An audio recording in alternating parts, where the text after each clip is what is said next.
on audio, on video.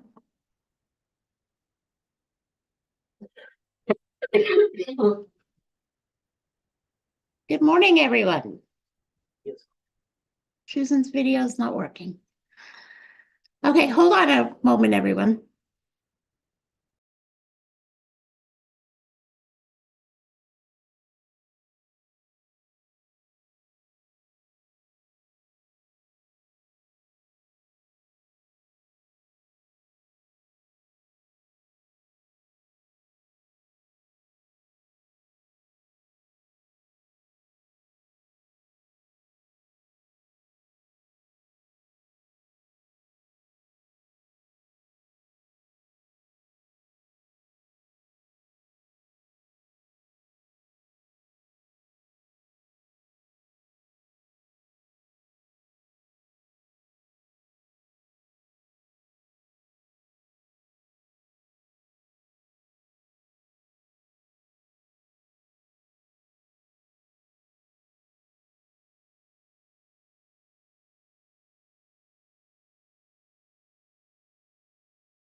Okay, everyone, hopefully you can all hear me.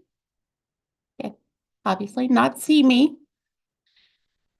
Despite DAS IT saying my video would work, it does not.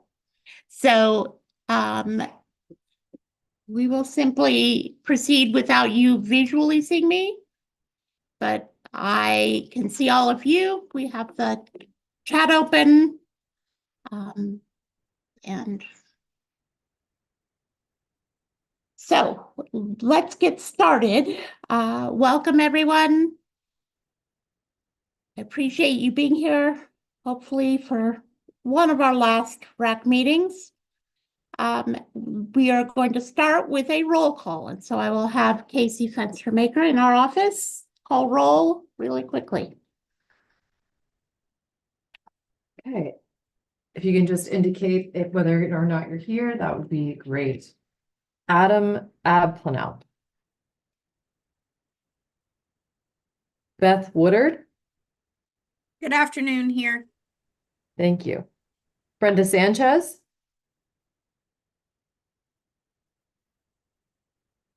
Carolyn Shields. Courtney Sneed.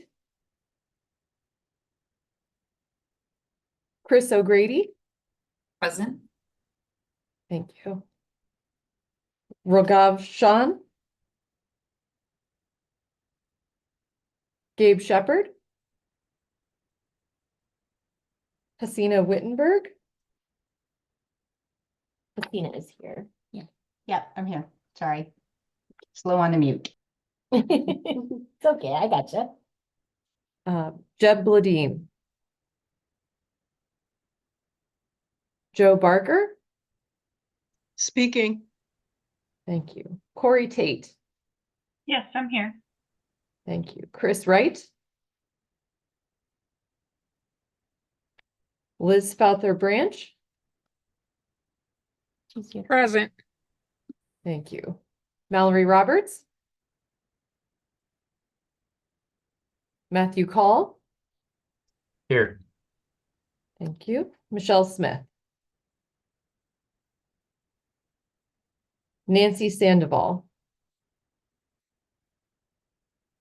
Present.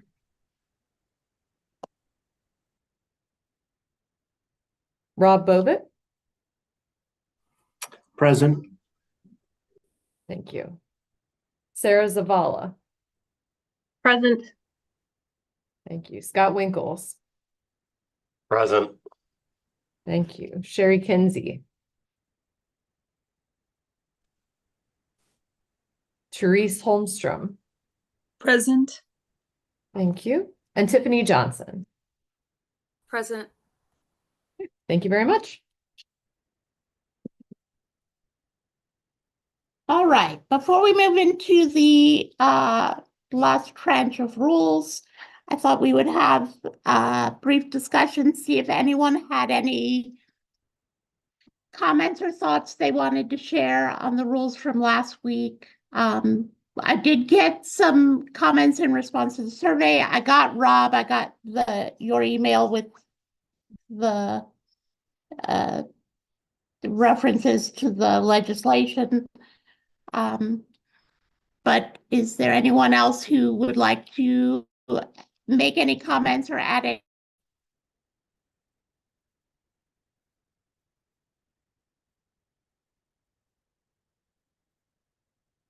Right. Seeing no hands, we will simply move into this next set of rules. So we'll start with proposed rule 199-050-0075. Let me have Stephanie, hold on a second. There we go.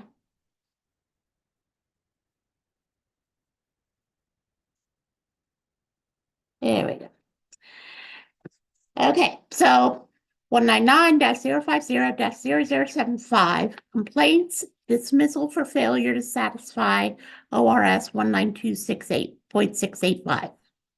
Subsection 1. The purpose of this rule is to clarify procedures regarding the opening of one or more preliminary reviews based on a complaint of violations of the Public Meetings Law, parentheses ORS 192.610 to 192.705 at close parentheses, made against one or more members of a governing body. Subsection 2.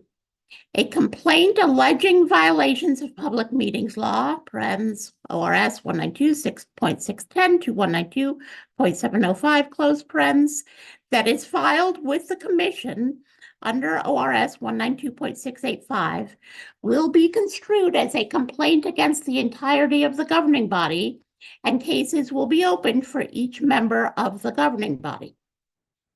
Subsection 3.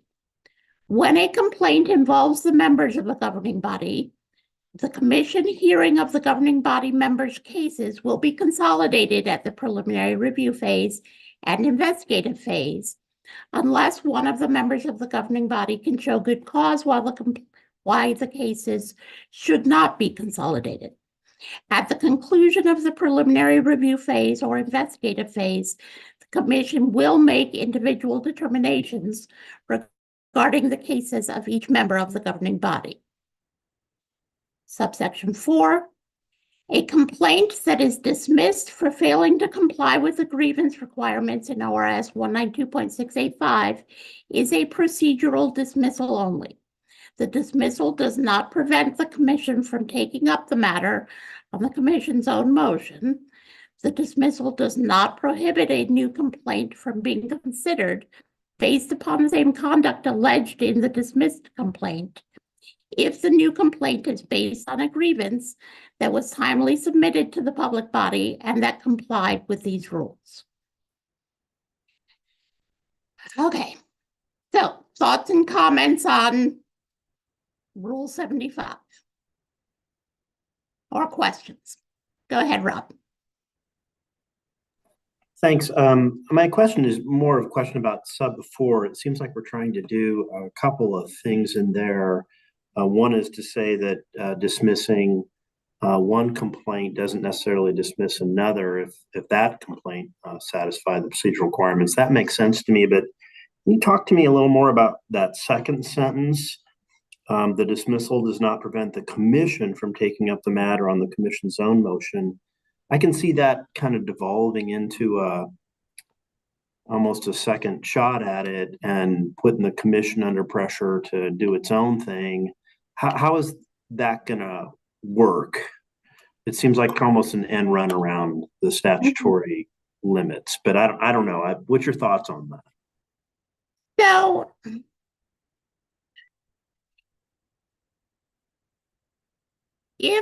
So under the current statute, if a complaint is received and it does not satisfy, it doesn't show any documentation that they've done the grievance and waited the 21 days, etc. The statute provides that the commission must dismiss the complaint, which is a little problematic because it requires us to open a case in order to have the commission dismiss. And so we open the case, we put it on kind of an executive session consent calendar, the commission votes to dismiss. But we have had times when, for example, that has happened within those 30 days. And so the complainant could still submit a written grievance and submit a new complaint. So initially this was for that. On the own motion thing, if we got a complaint, I see your point of if the commission receives a complaint that doesn't satisfy the prerequisites, but the complaint demonstrates or provides sufficient information that indicates that there was an executive session violation, can the commission take that information and bring it as an own motion? And I think in my discussions with DOJ, I think the commission could. It's not giving the complainant a second shot if they didn't meet their 30-day notice, but if the information being provided to the commission is sufficient to establish cause for an own motion, for them to open a PR. I get what you're saying. I think you've heard my concern. I Yeah. wonder if we're begging for trouble here. Just putting it out there for what it's worth.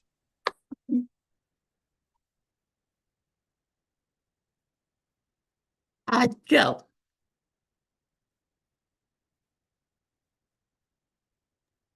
My concern is with the first part. If there's violations involving less than a quorum, it should be against those individual elected or appointed, and the remaining body shouldn't be involved, unless, of course, it's a serial communication that was started. Then that's a completely different story. So your concern is with subsection 2, that when we receive a complaint, we're going to open a case for each member of the governing body.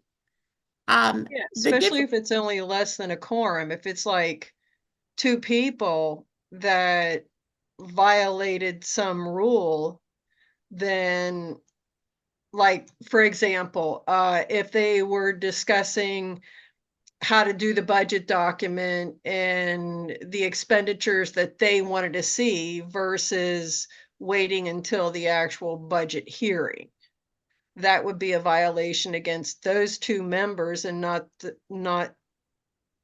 the public body of the budget committee itself. Well, I don't think it would be a violation at all, because of course the public meetings law It's a meeting when there's a quorum of the governing body engaged in a meeting.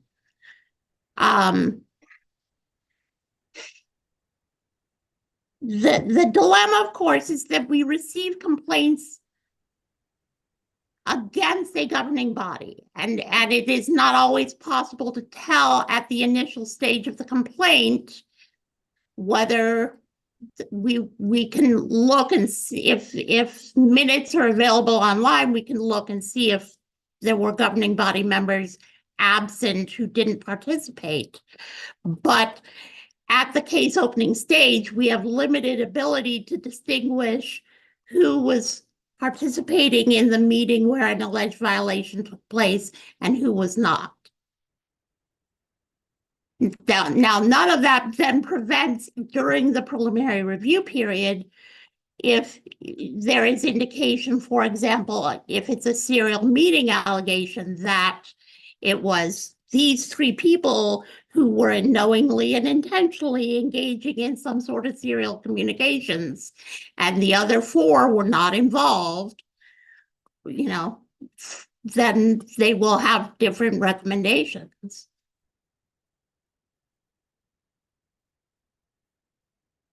Chris. Okay, so my Oh, 2 comments build on a little bit of that. So for as it applies to sections 1 through 3, so how will the members of the governing body receive notice that they are not in compliance or that there's a complaint made against them? I know the governing body receives it, but how will they know that they themselves have been named and are determined to be starting to investigate for those alleged violations? And then my second comment is, because I know that might be easier to address these together, is for section 3 for consolidation and the opportunity for a governing body to show good cause. Is there going to be a time frame associated with that? Okay, so when we receive complaints, like currently with the executive session law, which we've had since 93, when we receive the complaints, they each actually get a separate case. So they each have a separate case number.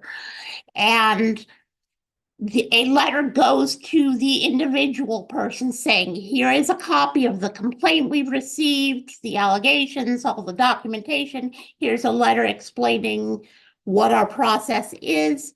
Here's the name and email address and phone number of the investigator. This is in preliminary review. It's confidential. You can reach out to us, provide a response, etc. So they will individually be notified. In terms of the consolidation, our goal with that provision was, so we have a group of 7 members of a school board. Pretty much all of the reports are going to be the same. It's about this executive session or this meeting. So even though there are 7 different reports, 1 for each person, they're mostly the same. So when we present the reports to the commission in executive session for preliminary review or public session for an investigation, we don't particularly want to present the same report verbally 7 different times. So that's the point of the consolidation, is that we will present the cases of the associated board members together unless 1 or more of them has cause. Like if it's clearly a divided board and 2 of them are saying, yes, we're guilty, and the other 5 are saying, no, we didn't do anything wrong, they can show that they need to be considered separately. Yeah, and I understand that. I'm sorry, Susan. And then timeline. So Can I respond to that though, Susan, before we jump into timeline? Okay. I just think in terms of members of the governing body, at least that I work with, for transparency on process on their end, I think it would be helpful to see at least an outline and overview of what the notice requirement to them as individuals would be within this rule, if the intent of the rule is to give transparency on the process for members of the public and members of the governing body on what the actions of the Oregon Government Ethics Commission are going to be in the process as well. And sorry, I didn't mean to interrupt you. All right, my assistant just fixed the video problem. So yes, I'm just taking notes. The outline of having in the rule an outline of the notice requirements for clarity's sake. Okay, that makes sense. And then the timeline on the consolidation thing. So when we have reports, when we set our agendas, we send out to the respondents copies of the reports and a letter saying, here are the ways you can attend the meetings. That is roughly 10 days before the commission meeting. At that time, the investigator in each case communicates with them, trying to find out, are you all appearing? Do you want to be heard separately? So that's when that consolidation information would be shared with the individual respondents.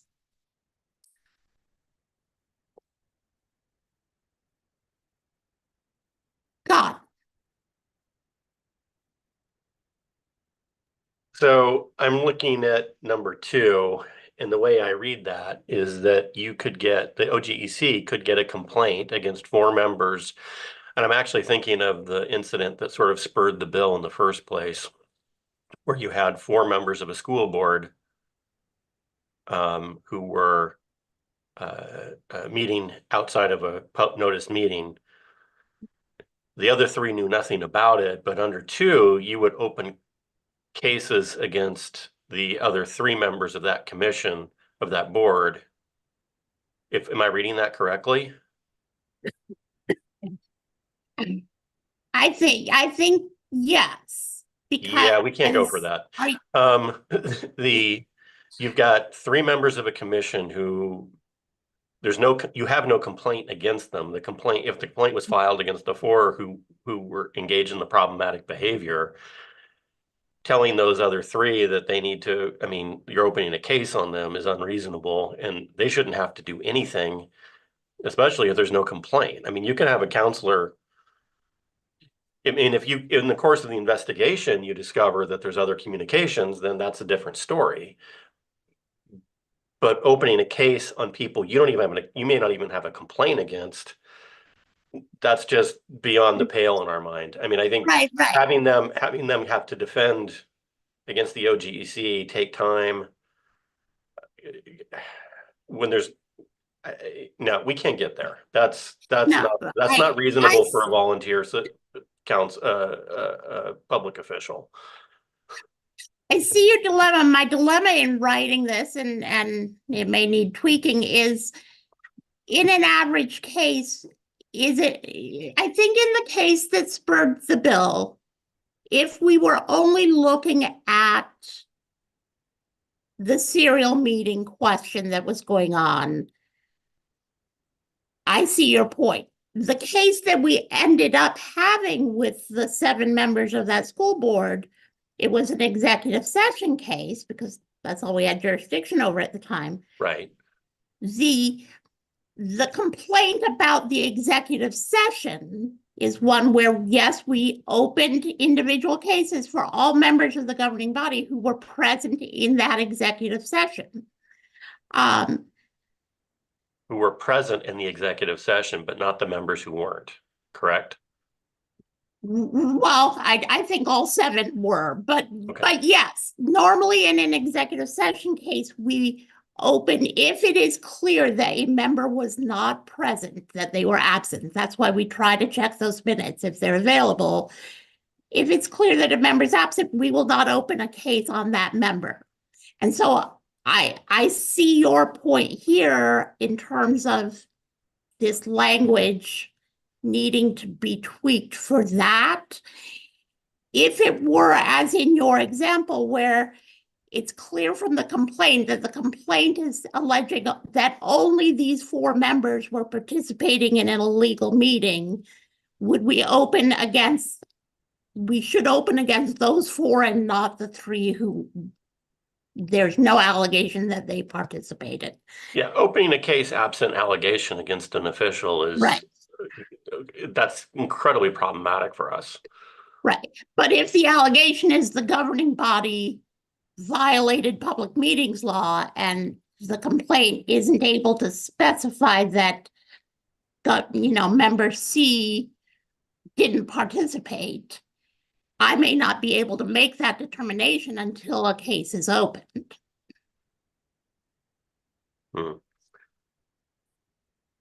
Well, I think you're going to have there are 2 problems, one of which I think is going to discourage people from actually reporting violations, because if you're a member of a governing body and you don't really want a case opened up against you, I don't know that that's, and you have knowledge of an open meeting violation. And I think we all know that a lot of these complaints are going to be intra-council, commission, board, whatever type of complaint. I don't know that folks are going to want to file those. And the other issue is you've got people who have no allegation now having to defend themselves against this the complaint. This needs a lot of work.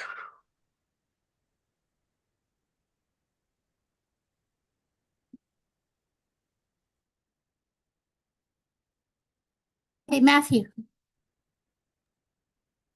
Thanks, Susan. Just a couple comments. One, I was second everything Scott said. That was one of my comments as well. Under 1, at the end of that sentence, it says made against 1 or more members of a governing body, and your rules for the executive sessions just references as made against members, parenthesis S, of a governing body, and you seem to be trying to mirror the language from that on this. So it's just, probably consistency pointing that out. I'm failing to understand a little bit the idea that the requirement that a complaint has to be filed first against the governing body, right? And then you're talking about a situation where it's not filed against the governing body, it's just directly filed with the commission. A grievance has to be filed with the governing body. Right. Well, But if there's no grievance filed and they just submit a complaint directly to the commission, yes, that complaint must be dismissed. Must be opened and put on the agenda for dismissal rather than not opened. And does I'm failing to, I don't see any timeframes right on this. So I mean, they have to file a grievance within 30 days. They can just, why file the grievance then if it's just going to go to here to the commission? It's going to be put on. And if I'm looking at what's on here, it looks like it's still going to go through a preliminary investigation phase, and the commission can then find that they do see something they want to investigate. So if someone files a complaint with the commission and doesn't show that they met those mandatory prerequisites, it doesn't go to any we only have the ability to open cases into what's called preliminary review, but these cases are simply open so that a case number is assigned and then immediately put on the agenda for dismissal. There's no investigation. There's nothing but dismissal. It simply, the way the statute was written was that I didn't have the authority to simply not open the case at all because it had that language saying that it's the commission that has to dismiss it. But the commission could look at the contents of that complaint for a grievance which wasn't filed and decide on its own then that it wants to investigate this. If the commission wants to do an own motion, there is an entirely different process for that, meaning we notify the respondents that the commission will consider whether to open a case on its own motion. They have a right to appear and argue why the commission should not open a case on its own motion. Only after that process gets completed can the commission then vote on whether to open a preliminary review. And there's no time frame with that, right? For when, no, I mean, the commission, the time frame for the commission to decide, it's the commission's 4-year jurisdiction, arguably, yeah.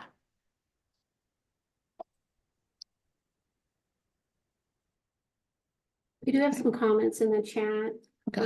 Going back, Chris Wright commented 19-050-0075 sub 2, clarify, if one member of the governing body has a complaint filed, does it open the door to all the governing body to be investigated in the complaint, which I feel that you addressed. Then the other Chris O'Grady said, I think a high level outline of that notice in the rule would be helpful and important to our governing body members to see. Okay. Then Sarah said House Bill 2805 makes any civil penalty a personal liability, seems to make a clear distinction, which is true. And then Chris Wright commented, what happens if a self-reporting member initiates a case?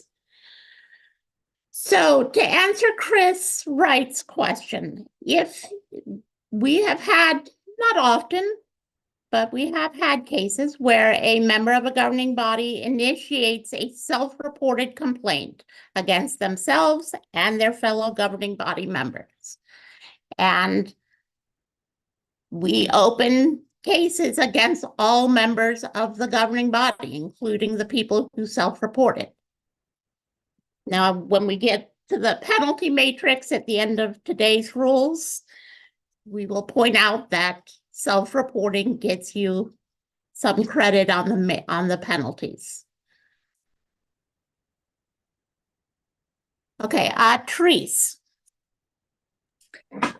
I just wanted to agree with Scott's concerns about subsection 2 that we were discussing regarding, opening cases for each member of the governing body. And I heard, Susan, what you had to say about kind of the reasoning behind that. But I think that the problem is that as this subsection is drafted, there's just no flexibility for those cases in which some members of the governing body are not really at all caught up in the allegations of a complaint. And, if I'm understanding the procedure correctly, by the time OJEC gets the complaint, you will have already gotten a copy of the governing body's response to the grievance.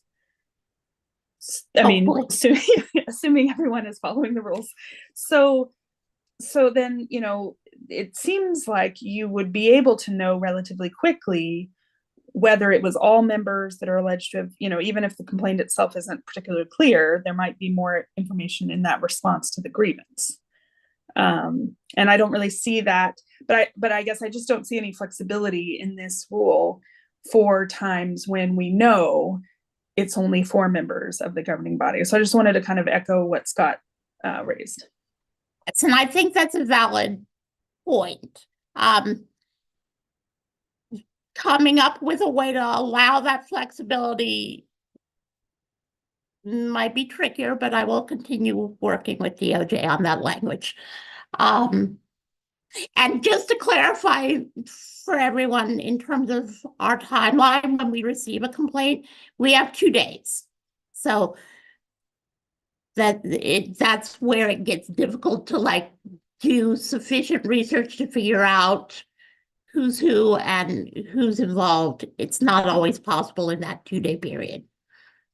But Jeb. Yeah, I was actually just going to say the same thing. I'm sorry I missed the first part of the meeting with technical things, but just commenting, as Teresa was just commenting, that in order to file a grievance with the commission under 192-685, there must have already been this extensive grievance process, which I agreed would seemingly produce a record that might provide the kind of flexibility being suggested here. So that was it. Okay. Matthew. Thanks, Susan. For how long, what's the time period for the dismissal to happen under 4?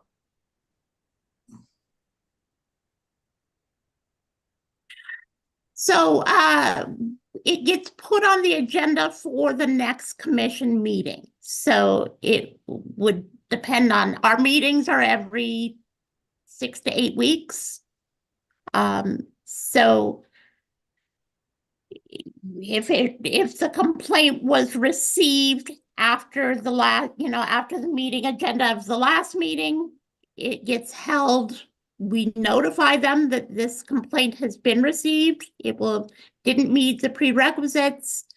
It will be put on the agenda for dismissal at the next meeting. They get that notice right away because we are required within 2 days to notify them. But then it might be held for up to 6 to 8 weeks before the actual dismissal takes place. Okay, so because the second part of that talks about how they can have a new complaint based upon a grievance that was timely submitted. And so when you're saying if they submit a complaint that didn't satisfy the grievance requirements, they're going to have that notification within 2 days. And so that individual then has an opportunity, possibly, if they weren't right up against a 21-day deadline to begin with, to then file that. But there could be a recurring, I mean, they could miss the opportunity to file the grievance, which, they didn't comply with the statutes. But then, I could see them then trying to then submit another complaint on that. But I just want to get clarification on the timing. Thank you. Joe.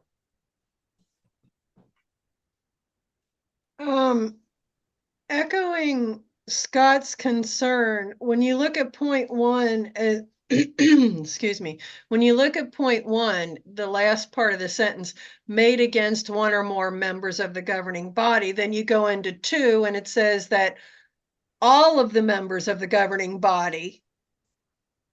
I think if there was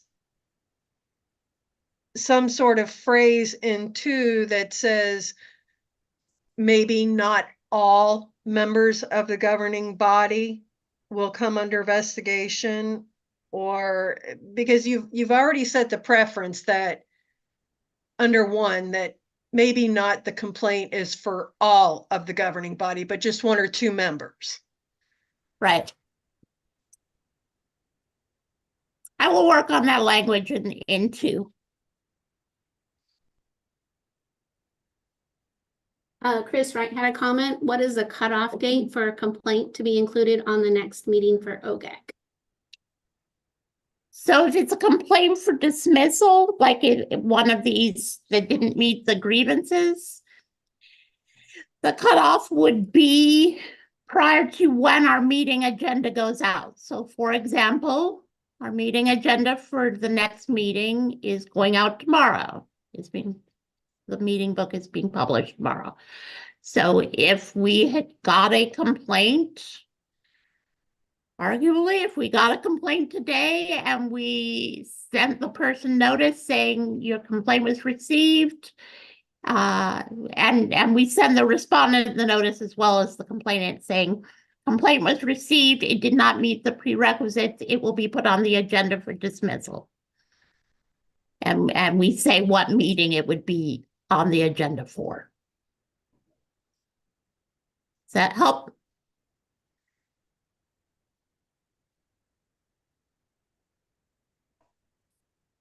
Any additional questions or comments? Joe, you still have your hand up. I didn't know if that was for something new or not.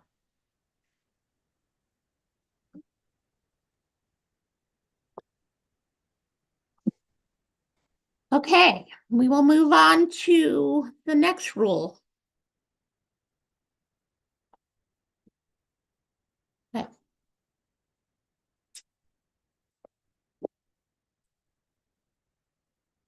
So this is rule number 199-050-0080, training requirements. Subsection 1A, every member of a governing body of a public body with total expenditures of $1 million or more, as adjusted for inflation in the manner required by ORS 192.700 subsection 3, must attend or view a training on public meetings law. This training must either be provided by the commission or approved by the commission in the manner described in OAR 199-005-0085. Subsection B, the expenditure threshold in this subsection 1 separately applies to each public body as defined in ORS 192.610 subsection 6. That means the threshold applies to a city, parentheses, a public body, and it separately applies to a budget committee of the city, parentheses, also a public body, end parentheses. In this example, if the budget committee of a city does not itself meet the expenditure threshold, the members of the budget committee are not required to attend a training described in this rule, although they are encouraged to do so. Okay, I'm going to pause there and see if there are any questions or comments, because this one got a lot of questions in advance of rulemaking. So we'll start with Nancy. Susan, is there a reason why counties aren't included in this and only cities are being targeted? It's not intended, the example of the city is intended to be illustrative, not restrictive. So, And does it also include school districts or any yes, public? it includes Thank you. any public body with that could have ad hoc committees, obviously. So I can see if I can clarify that in the example in subsection B, but the subsection 1 requirement is the requirement. Applies to all governing bodies, public bodies. Chris Wright put in the comments, is every governing body or public body notified of their total expenditures? How does a governing body seek notification of total expenditures? Good question, Chris. I don't know. Isn't it part of their budget? Shouldn't they be tracking their expenditures? But that's the problem, is that does a budget committee even know, or some ad hoc committee know? Do they even have a budget? I mean, they don't have separate budgets. Yeah. I don't have a good question. It's a good question. I don't have a good answer for you, Chris. If anyone else has a better idea, let me know, because, yeah. Hasina? Oh, my mute button is very slow today. So first on the issue that you just raised about the $1 million of expenditures, when we were developing this legislation, I think we attempted to tie that to total expenditures, and we got a list from the Secretary of State's Municipal Audits Division, because they have those numbers of which entities do or don't have total expenditures of $1 million or more. So I think that is something that we are encouraging our members to look at, and we will be pursuing publication of what that list looks like with our membership, so they know who is in and who is out. Can we go back to the definition of governing body again? Because I think that was meeting number 1. And in my head, I feel like when we set this $1 million expenditure, that we were talking about elected officials of a governing body, and not planning commission members and budget committee members. And so I just can we review what is the definition of governing body and public body in the administrative rule currently, as proposed? Yeah, hold on a second. But I agree with you. I think, Hasina, when we were in the room and we were talking about this idea of this training requirement, I think what was in our heads was the elected counselors and county commissioners and school board members, and not all the members of every subcommittees. The problem is the statutory language, and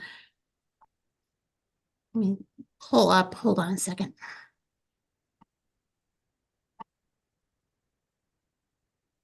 You want me to stop share so that you? No, it's okay.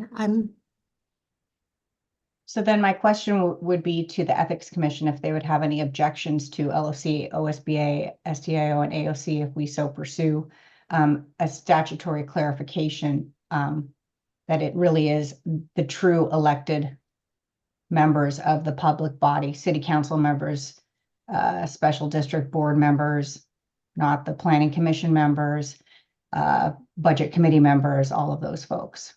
Would you have any objection to that? Not at all. I mean,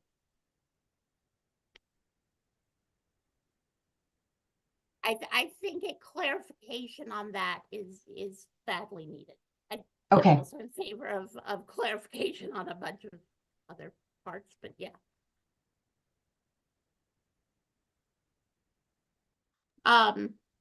So my dilemma, of course, has been the language defining governing body and public body in 610, especially that language about public body, because it's defined, and I've expressed concern about the definition in 610. It defines the budget committee as a public body and as the governing body of a public body. And so in following that rationale, under the training requirement, the budget committee would be a separate public body that would have to itself meet the $1 million threshold. And again, they're not even going to be included. You know, they don't have, I can't imagine even Portland, well, maybe Portland's, but a budget committee itself having that kind of budget. And this is Liz. I just wanted to add to advisory committees, like where are we falling in that? Like, is our governing body larger than we, I mean, because we don't come near a $1 million budget. Right. So, but also in terms of when you say it's not mandatory for those that are under the $1 million to be there, but they're encouraged, does that mean we should at least understand where we fit in that process as an advisory commission, or? Well, yes, because even if you're not required under the law to get the public meetings law training, you are still subject and responsible for following public meetings law. So you may not have a mandatory training requirement, but if we got a complaint, you could be personally liable for violating public meetings law. So right. that's So why that makes me think then we should encourage should be stronger than just encourage, because somebody on the commission should be at least trained, or at least be able to say, oh, we need to go read what the statutory requirement really is before we don't get training or decide not to get training. Chris also commented, should an elected official be inserted?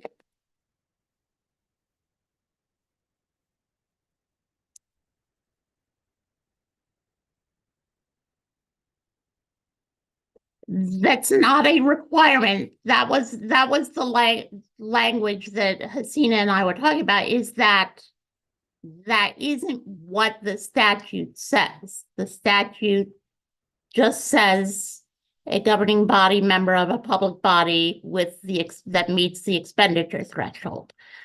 So I would have to think if there are governing bodies of public bodies that would meet the threshold that may not be elected officials.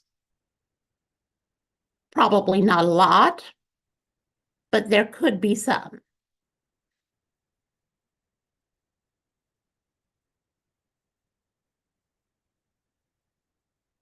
Joe? Under budget public meeting law, the city council or commissioners comprise, well, leave out commissioners at this, leave out county at this particular Half point. of a budget committee. Leave out county. Cities, cities make up 50% of the budget committee. The other 50% is appointed electors. In other words, they're people that sit for a period of term. And this is under budget law itself, staggering 3-year terms. So if you have a city council that has 5 members, then you have 5 people from the general public. By extension, the budget committee under that scenario falls underneath the $1 million training, the $1 million classification for training. I myself would like to see any public body that was created by the elected officials to have mandatory training in public meeting laws. Because if the city council doesn't inform their committees of what the proper procedure is, you're putting these people in jeopardy and liability. And that's not fair, especially when they're trying to do the best job that they can for the betterment of not only the city, but the residents that they serve. Okay. Sorry, didn't mean to get off on a soapbox there. No, but I see your point. budget meeting's funny, the I way know. they Yeah. classify things. I see your point about, is it fair to the members of ad hoc or subcommittees when they could be held liable, but they're not required to get the training. At the same time, we've gotten a lot of inquiries and questions and concerns about this because there are a lot of groups that have all sorts of ad hoc advisory subcommittees that may only meet once, may meet once or twice. They don't have a term of office. So it makes it really difficult to say that we want you to, and I think it would make it more difficult to get people to volunteer for these sorts of things if they were then immediately told, oh, you have a mandatory training requirement. But that has been one of the concerns raised with us. When you have a city, when you have a public body that creates committees that are incorporated into the charter, by extension, they are a government entity subject to public meeting law. Whether a budget committee meets once a year, once every 4 months, or whatever. Now, this is for smaller cities. Larger towns like Portland, Salem, I'm sure they probably meet monthly. But when you start talking smaller towns, those electors are for a set term by appointment and approval of the city council itself.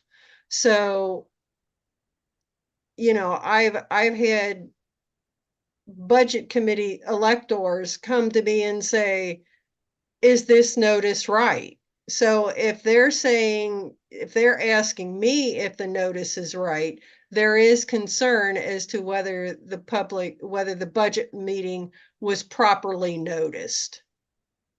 So there should be that training, if anything, for their own FYI. Yes, of course. Okay. Scott.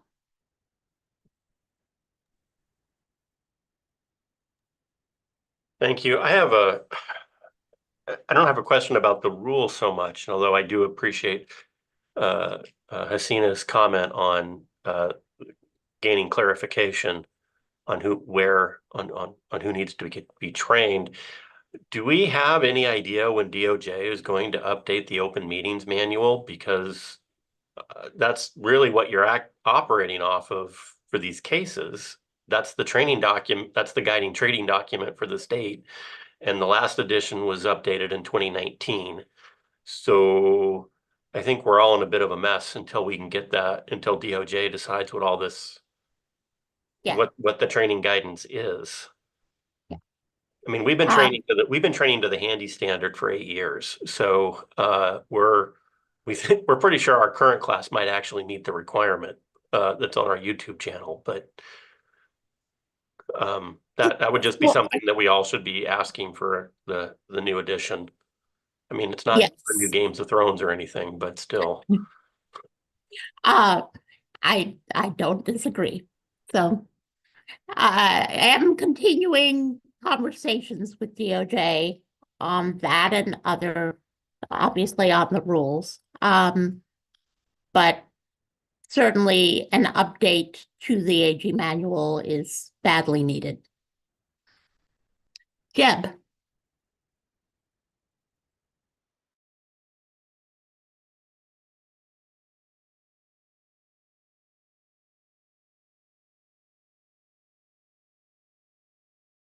Frozen.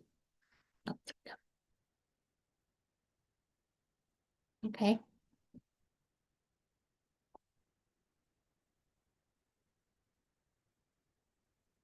Anyone else?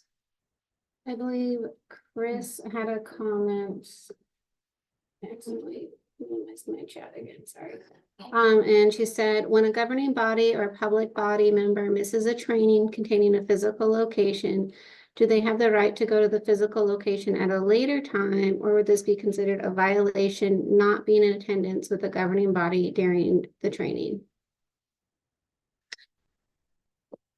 Chris, I'm not sure I'm following your question.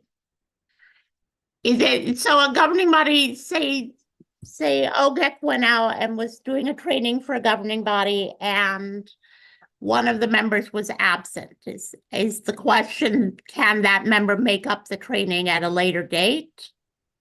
Yes, and actually go to that physical location on their own. Oh, I'm not sure what the physical location would have to do with it. I mean, if say you were being trained on something and you had to go physically look at it, like a sewage site. Oh. And you wanted to go back and look, and maybe somebody there is commenting to you that maybe works there, things like that privately to you. Is that considered a violation? Okay, so I think this falls under one of those earlier rules we talked about a couple of weeks ago about meetings and activities that don't qualify as meetings. There is already sort of an inbuilt exception in the law for on-site inspections. And that law doesn't require that all members of the governing body be present at the same time for the on-site inspection. So presumably you could have, 3 members of a governing body go and have an on-site inspection of whatever it is, and then separately have one member who wasn't there on the appointed day do a separate on-site inspection. I don't think any of it would qualify as a meeting under the current law. Okay, thank you very much. Jeb, you have your hand up? I am. Yep. Okay, go ahead. I've been having internet feed problems on and off. I just wanted to comment that I think it's unfortunate that you're bound by the law of $1 million. Our problem is finding out what government bodies exist. And government has a tendency to create governing bodies without people even understanding that they're on a governing body and that they have public meetings law requirements, and I would personally, and I think a lot of media people would just as soon see this very limited requirement of a little bit of training, watching a video even, be required of all governing bodies. At least people would know they're on a governing body. But I understand you're bound by the law, and but just a side comment on that. Okay.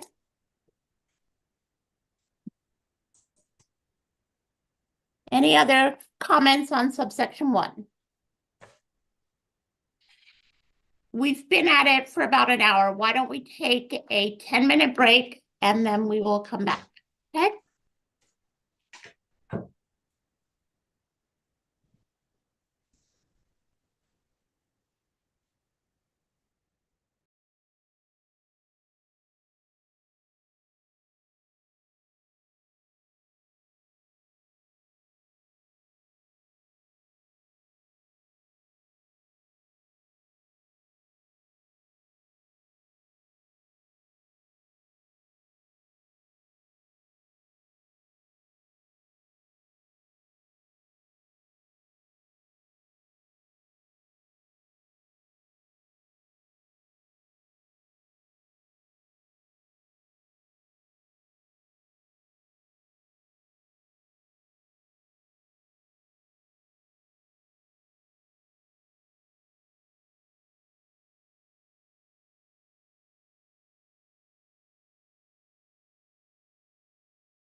Okay.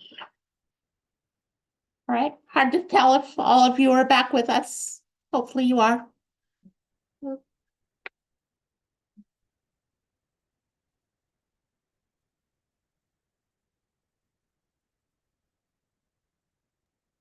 Thank you, Joe, for your comment in the chat.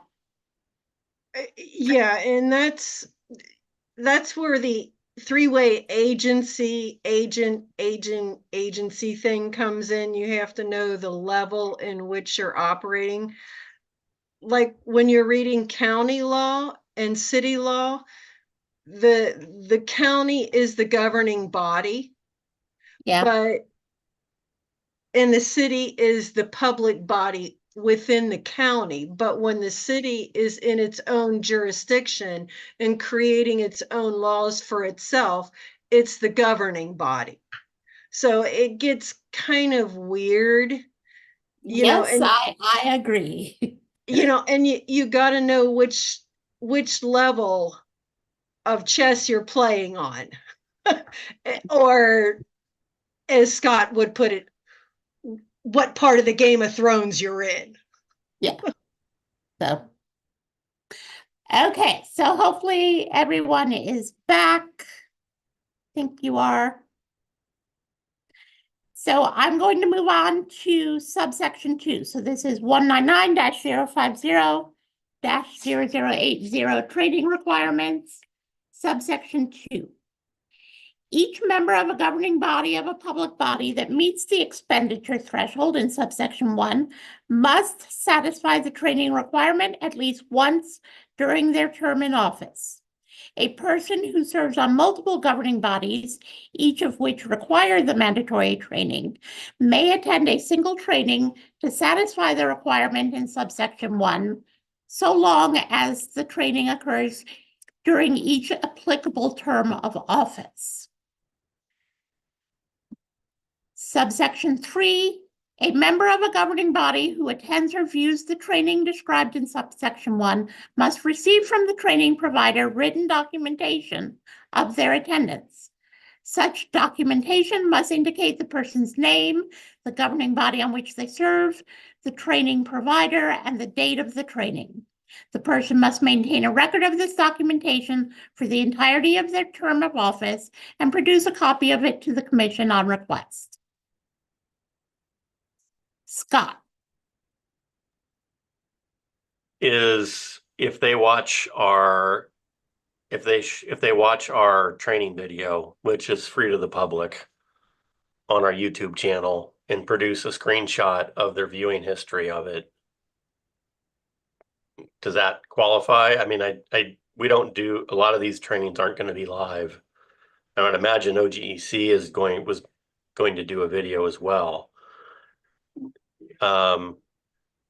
So that, I mean, getting that written requirement over seems problematic. We can verify that somebody, watched the video, but the documentation from the instructor for a pre-recorded session just isn't reasonable. Yeah. All right, let me think about the solution. I mean, yeah, I get your point. I'll work on a solution to that. I have a stupid question, Susan. Okay, Joe? Go ahead. We're still in 7.5, right? No, we're in 80. Okay, 8, just to make sure. I've been up since 10:30 last night, okay? I'm sorry. So That's okay. I work with insomnia. So if I sound stupid, I apologize. Are we talking okay.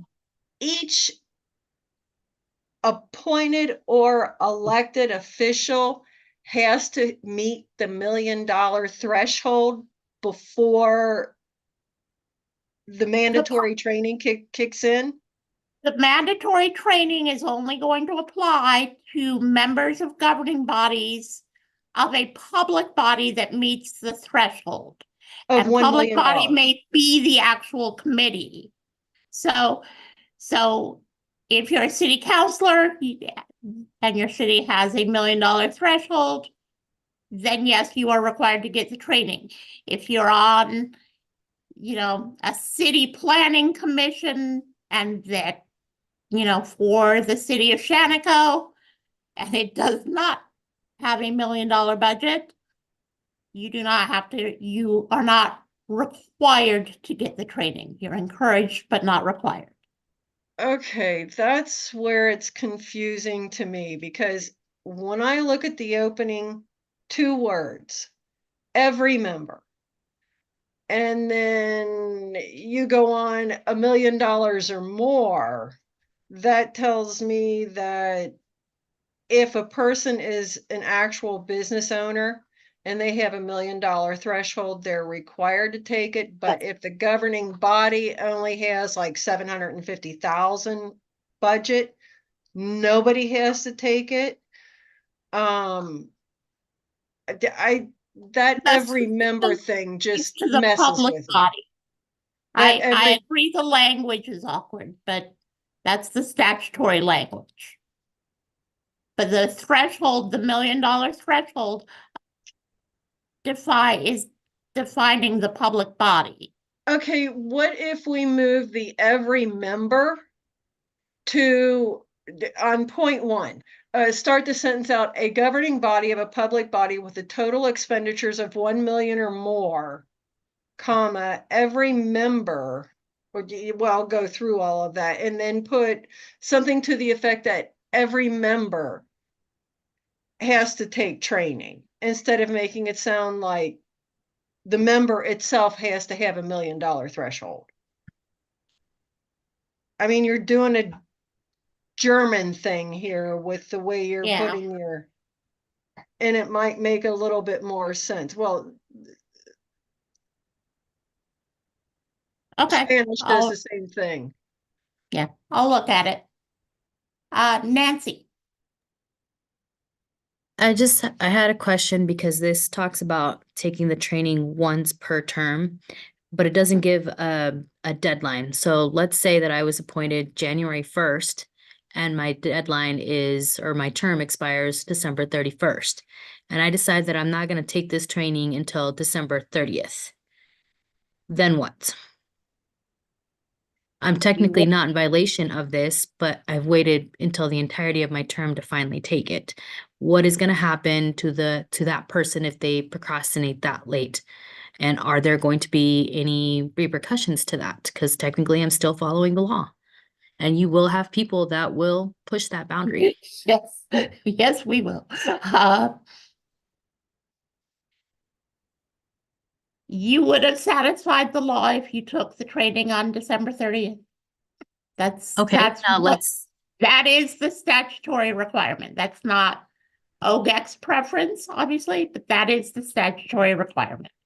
So what happens if I get slapped with a violation notice in June and I still haven't completed this training, but my term doesn't end until December? Then what?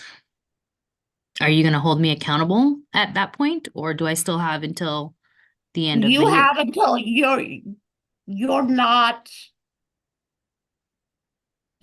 have not violated the statute if you're in front of the commission on a complaint, and during that preliminary review or investigation, we ask, well, wait, haven't you gotten training? It's a requirement.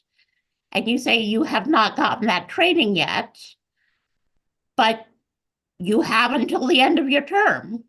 It doesn't increase your violation or decrease it because you have the entire term to get the training.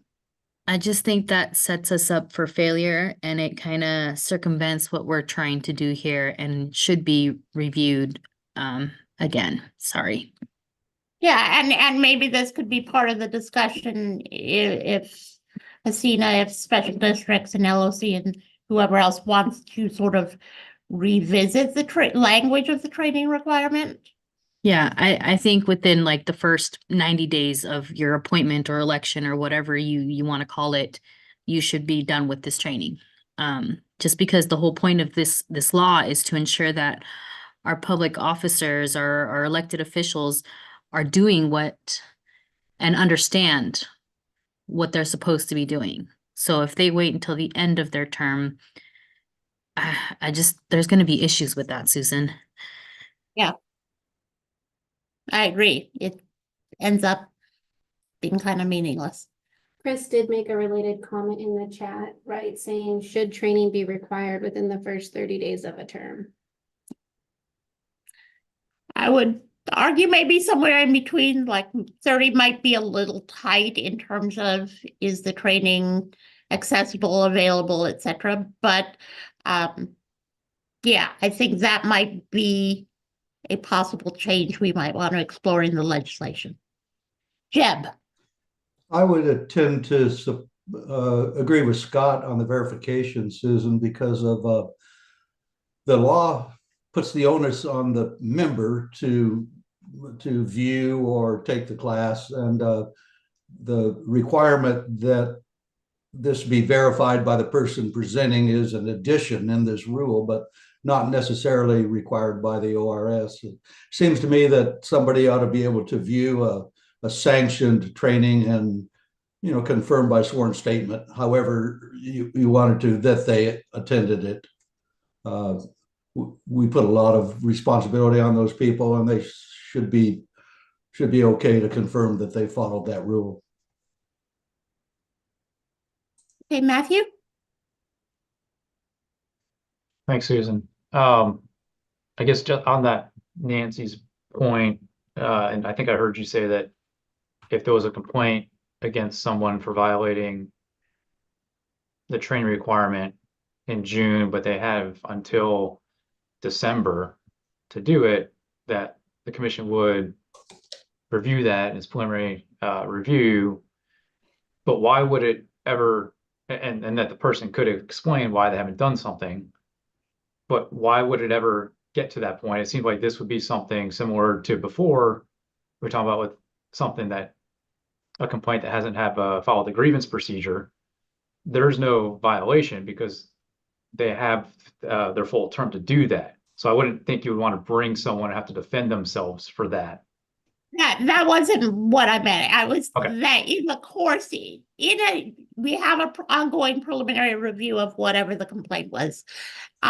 In the course of a phone call or a conversation with a person, if the question of training came up, yes, we might ask, you know, have you been trained? Because one of the things that is considered when we get to the penalty matrix was, you know, were you following agency policy or advice or something like that? And, you know, if someone came to us and said, I got this training and they said I could do it this way, that could be where the issue comes up. But no, I agree. It's not like we're going to suddenly create cases for failure to get the training. Okay. Because they have plenty of time to get the training up until the end. And then for under 3, when you talk about the records, is that something that should be on the individual or on the public body or governing body to maintain the records for that? It arguably is on the individual, because it's the individual members who have to get the training during their term. And But it's going to be, any violation is going to be against the governing body, right? No, the violations are against the individual members of the governing body. Well, but I'm just going back to, I guess, to 75 before. It could be a complaint alleging a violation of public meeting law that's filed with the commission will be construed as a complaint against the entire governing body. So if one person misses the training requirement, is that a complaint against that individual or against the entire governing body?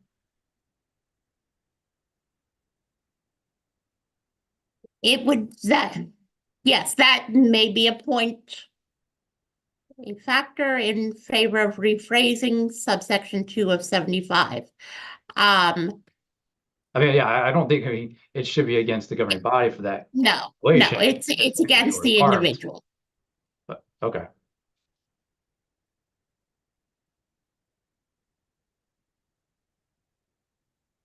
Joe, you had another question? Just a comment. Having attended several years of LOC meetings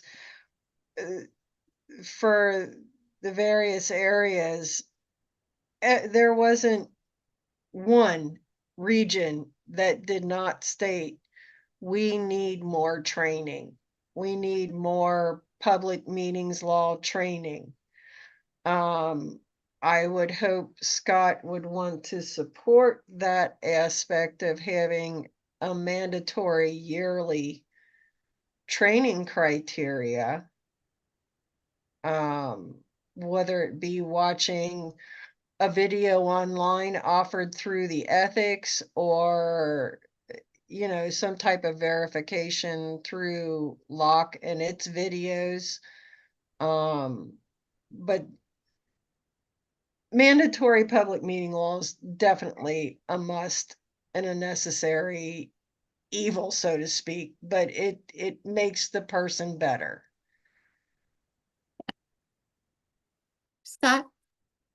If I'd like something, I'll be happy to say it on my own. And no, I would not support an annual requirement. Well, our program is robust and sufficient. Brenda Sanchez added a comment in the chat saying, in lieu of the law requiring the governing body could create a policy that elected members and directors take the training within 1 year of their term start or something like that, so that the board is covered. Absolutely.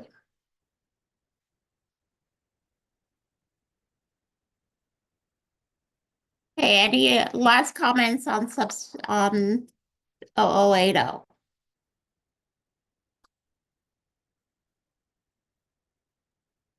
Okay, we will move on to the training approval process.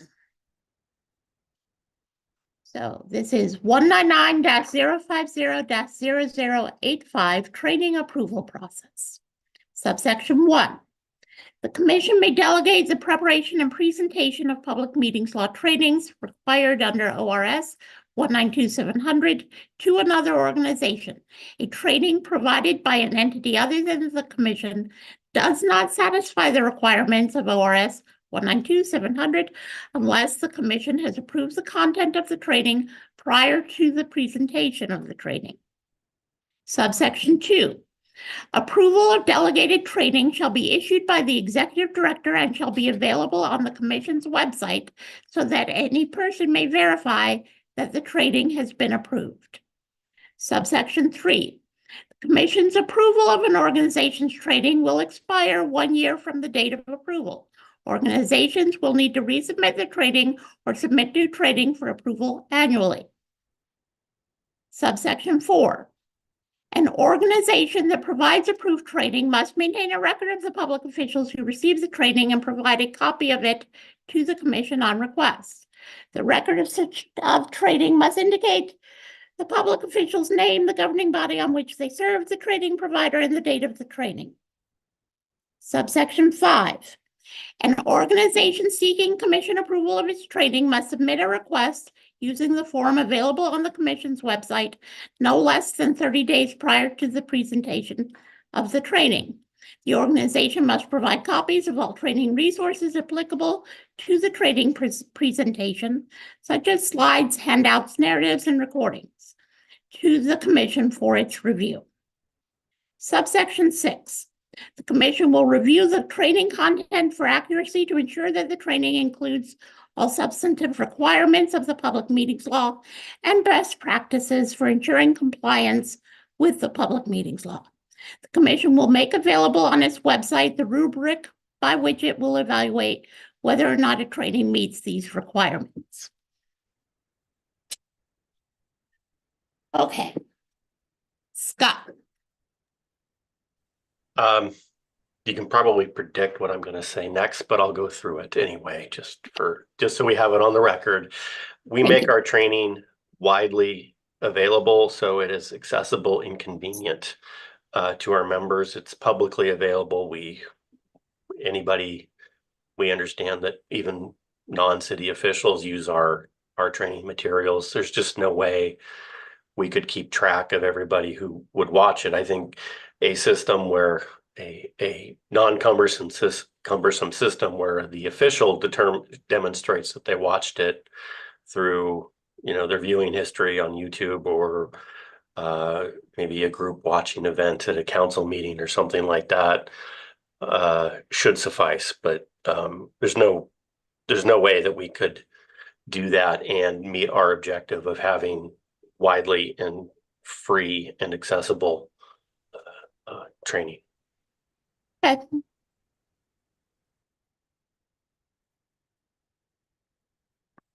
Valid point.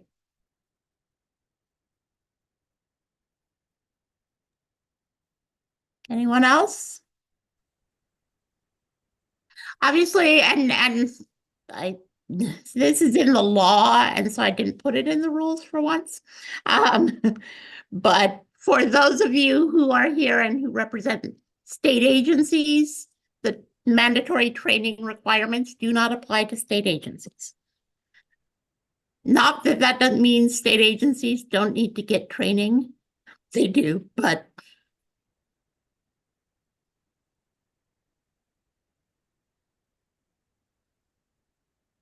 any other questions or comments on 199.050.0085?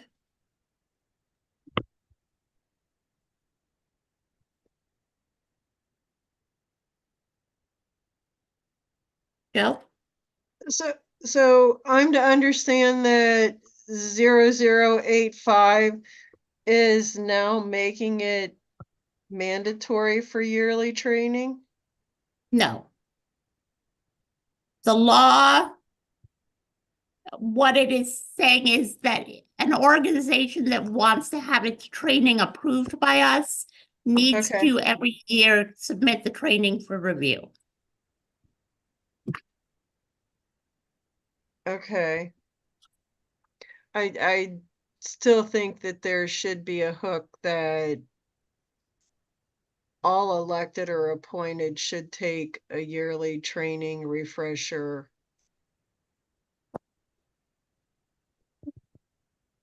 Yes, except that I can only do what the law says, so that's not in the law.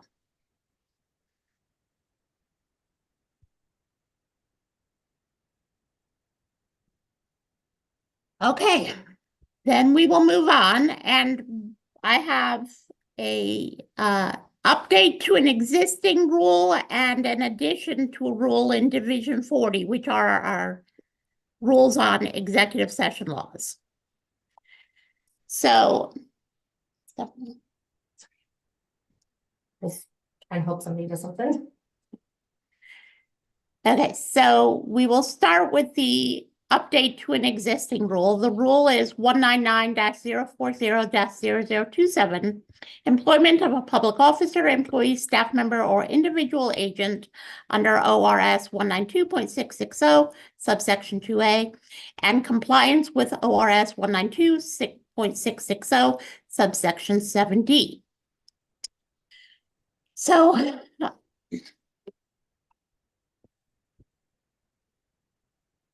subsection 1, and this is the existing rule, and then I'll highlight the addition. The existing rule is, the purpose of this rule is to provide guidance to a governing body when the governing body holds an executive session permitted by ORS 192.660, subsection 2A, quote, to consider the employment of a public officer, employee, staff member, or individual agent, end quote. Only consideration of an initial employment is permissible under this section. ORS 192.660, subsection 2A, does not authorize discussion of other employment actions, such as performance evaluations, complaints, discipline, termination, or extension of an employment contract. I'm proposing adding the following sentence. As provided in OAR 199.040.0020, subsection 3, compensation, including salaries and benefits, may not be discussed or negotiated in an executive session. So then I am proposing deleting what is currently subsection 2 under this rule.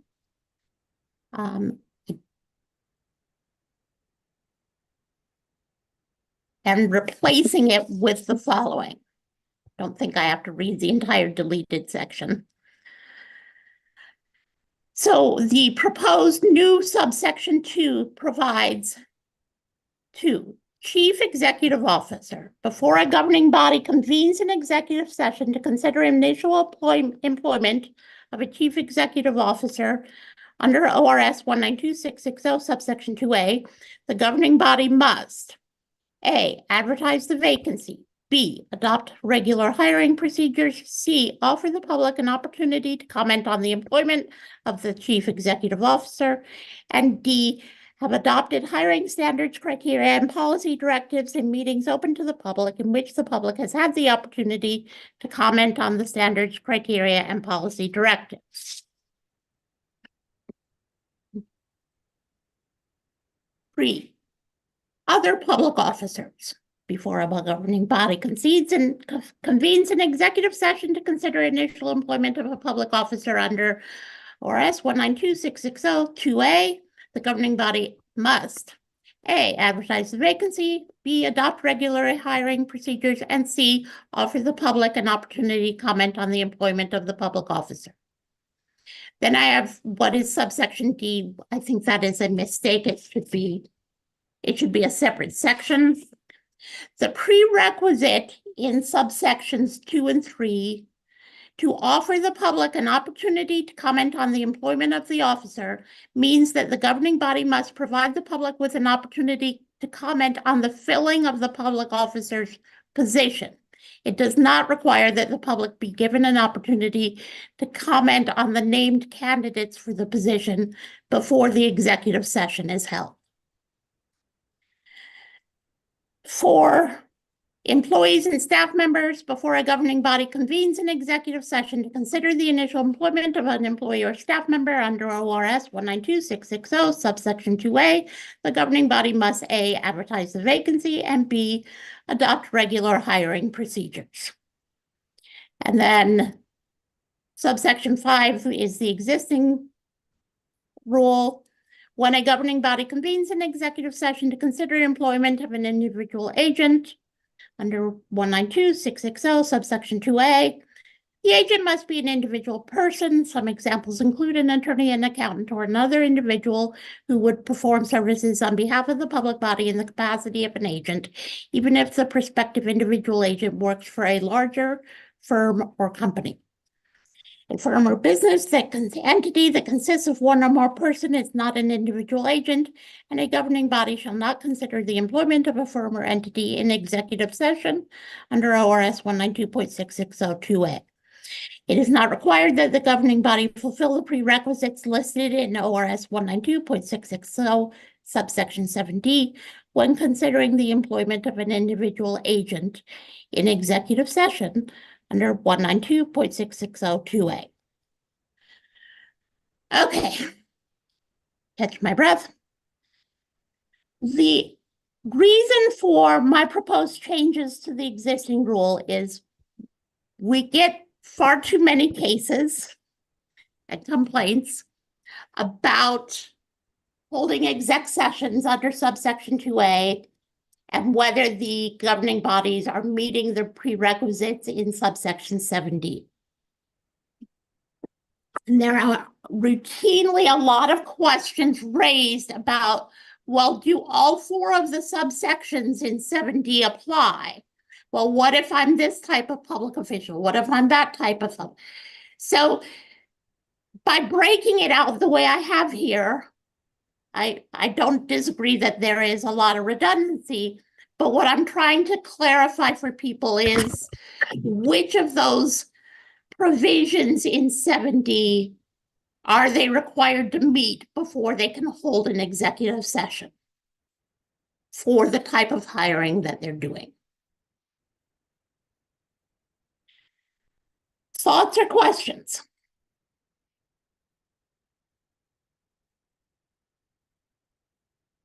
Matthew. I had maybe just I don't know, procedural question or just a general question for it. When were these rules last updated? And I'm just asking, as I was trying to pull them up, the Secretary of State site is down for maintenance, On today, yeah. of all days, right? Yeah. And then just the Oregon laws site that has them shows back as 2021. And so as I was just trying to follow along, paragraph 1 was different. And so I was curious when that change went into effect.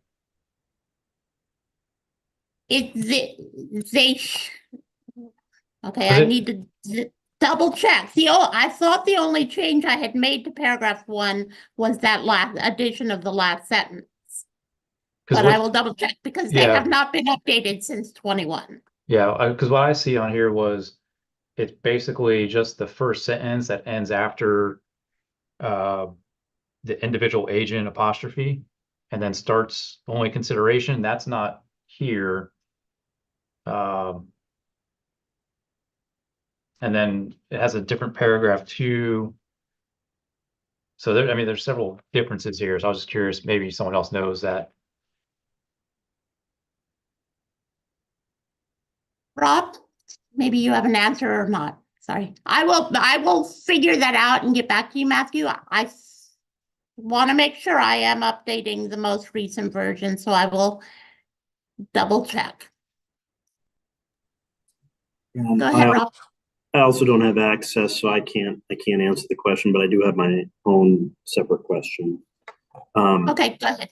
As I see it, we're kind of breaking out categories of folks.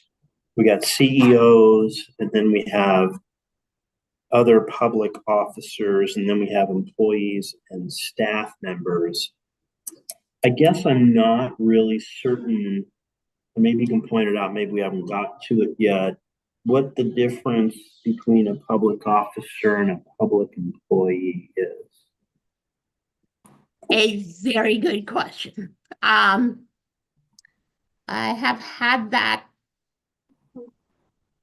question multiple times, that debate with DOJ, because the term public officer is not defined. Are you thinking of maybe defining it?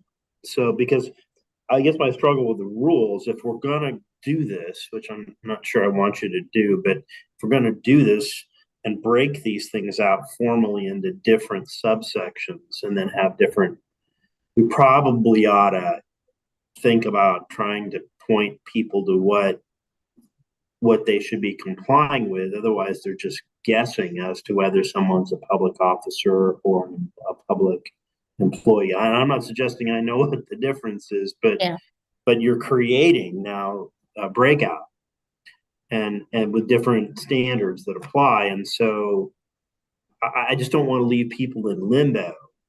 And if they guess wrong, and then the commission, your commission decides later they've guessed wrong, they get hammered because they guessed it was a public official and not a public employee when there's no definition here in the rules. I just pose that for you to ponder. I mean, I think the breakout exists in the statute already, but I think your point is, and it's a valid point in a number of different areas. How do we define public officer? So I will continue that argument with DOJ. They don't like the argument, but. Chris Wright had some comments in the chat. One was, can RAC members have a matrix of complaints to OVEC for each section being reviewed by RAC? This may give RAC insight to problems consistently misinterpreted or violated knowingly or unknowingly. And then a second question from her, advertise a vacancy where specifically and legally in a specific place, city hall, on a community board, newspaper, social media, etc. Okay. I know that most people, when they advertise a vacancy, they will do it in a good spot like that, but there might not be some agencies or entities out there that may want somebody specifically in that spot and may limit the areas where it's advertised. And that would be my concern.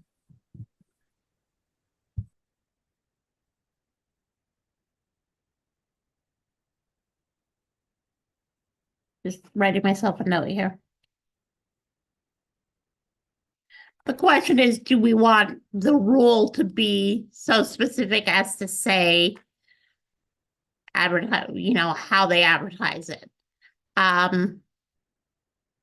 mean, we could certainly perhaps add something about, advertise it on your website, but then that's only going to apply to those. There are public bodies out there that don't have websites. I know for that reason, use a broad term. Yeah. Um, And then a matrix of complaint, okay, for each section being reviewed by the. I can kind of maybe come up with something of the types of complaints we've had involving public meetings law. Now that's only since last September, but then executive session, we could maybe come up with a list showing generally what are the most popular complaints we get. I will say off the top of my head, we get a fair number of complaints about executive sessions under subsection 2 not meeting the subsection 7 requirements. We get quite a few complaints about going in and discussing matters under subsection 2F, which is for material exempt from public disclosure, and then discussing things that wouldn't necessarily be exempt. That was actually one of my questions was, I have it as a note of what is considered legal and not legal submissions for that. Or an executive session under F? Yes.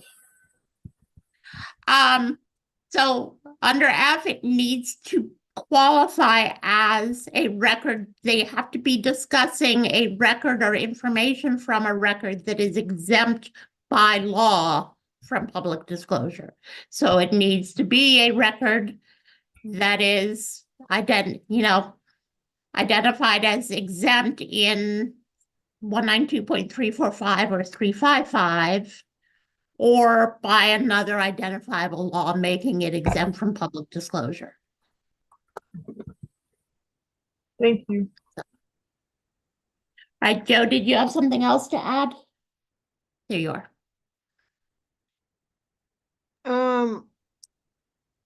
I'll yield to Liz and Therese at this particular point. Okay. And come back to me afterwards. Sure.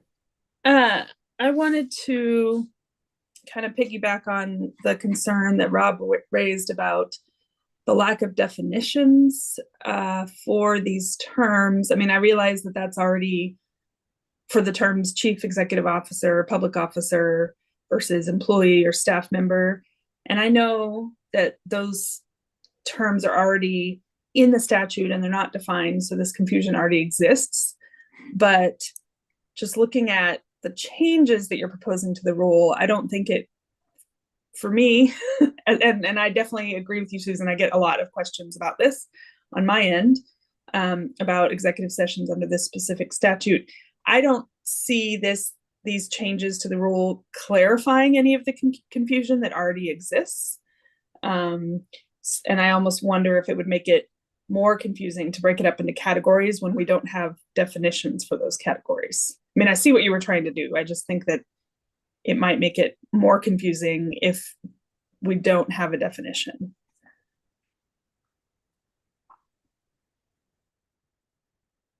Point well taken. Okay, Joe, you're the last one. Liz. Yeah, I am in agreement with the last couple people that spoke about the definitions. And I may be so new on my commission that I actually don't really know the answer to this, because I assumed that when we were doing the chief executive officer that they're coming via the state.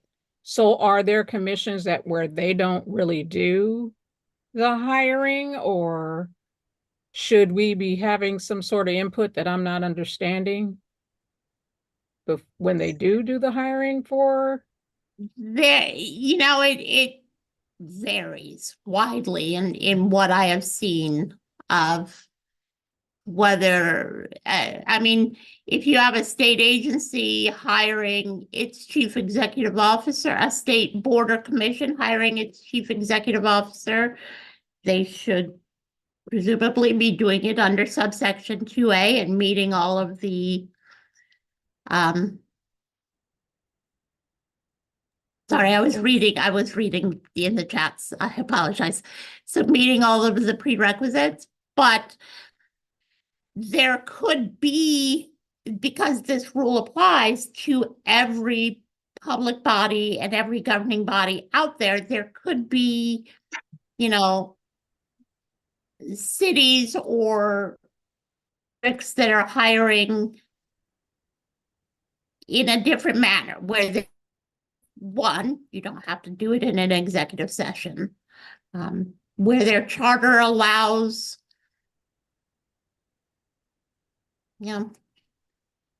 them to, or allows the existing city manager to hire in lieu of the governing body. I don't know all the possible parameters. I guess I just set up in my mind, I'm going to go back now and see how previous, because we're at an interim exec right now. So we may be going through this process. And that to me is where the value of having the breakdown of who hires and what is the mandatory practice that we should have for our agency or for our commission. All the state agencies go through the executive. Yeah, all the state boards and agencies have to go through the executive recruitment group. I was reading Brenda Sanchez, the comment that she had in the chat, and that was that it seems the order is a bit off under sections 2 and 3, considering the order as DCB and then A, just order of doing it. So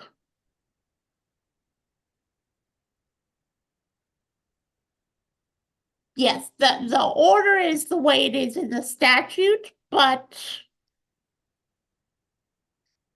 I'm not sure I would do D first. I mean, if you were thinking about the logic of here's what we have to do before we can, hire someone or have interviews in an executive session, say it's a chief executive. I think adopting a regular hiring procedures is probably the first thing any group is going to have to do, and probably already has, and then have adopted the hiring standard. So realistically, it might be a BDAC. I mean, She says, I agree. Yeah, but that may overcomplicate things. I will continue to discuss this with our DOJ counsel. Joe. I have a concern with 5, where it says a firm or business entity that consists of one or more persons is not an individual agent, and a governing body shall not consider the employment of a firm or entity in executive session, blah, blah, blah, blah, blah. When smaller cities generally have the city administrator or the chief administrative officer as the agent when there are contracts that are needed to be negotiated, because the city council shifts a hat and becomes the contract review board, and the city administrator now is in a separate position of not a hired employee, but an agent of the city, because a city legally cannot enter directly into contracts. So there's that whole little switch there of the termination of agent. I don't think that's what this is referring to, Okay. and I'm not particularly familiar with what you're talking about in terms of the city administrator. I mean, in my mind, they would still be an employee of the city, even if you're somehow calling them an agent. This is more, this rule was sort of adopting what was in the AG opinion about agency and who qualifies as an agent. And so basically you can hire an individual, you can hold an executive session to discuss hiring an individual agent. Like if you're hiring a city attorney, city's not big enough to have in-house counsel, you're hiring a city attorney, you can hold an executive session under 2A to discuss hiring Susan as your city attorney. But if you're hiring Susan's law firm, XYZ law firm, that cannot be done in exec session. Okay, I understand the distinction now. Thank you. Okay. Any other comments on 27? Okay, moving forward, I have added a new rule, and this is 199-040-0060 to the executive session rules. Prohibition on making decisions in executive session. Unless otherwise authorized by statute, a governing body must not make a decision or vote in executive session. A governing body may reach an informal consensus in executive session, but any decision or vote may only be conducted in open session. Again, yes, there is a statute saying you can't make a final decision or take action in exec session. I mainly wanted the rule here because I wanted to incorporate the informal consensus language from the AG manual into the rules and answer because it's a question that comes up a lot.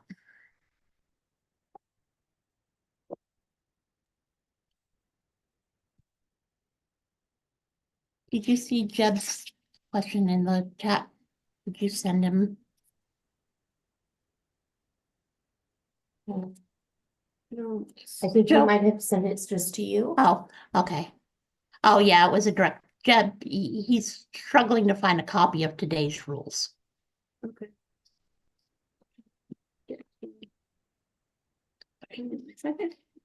Joe, did you have another question or is it Yes, just your ma'am. hand? Oh, go ahead. Based upon the way this reads, 6-0, is the public supposed to wait until the next regular scheduled meeting before they find out what occurred in executive session? It depends on whether the governing body has, when they went into executive session, if they notified the public that they were going to return to open session following it at a certain time, they can come back in and have an open session and continue to do whatever they were going to do.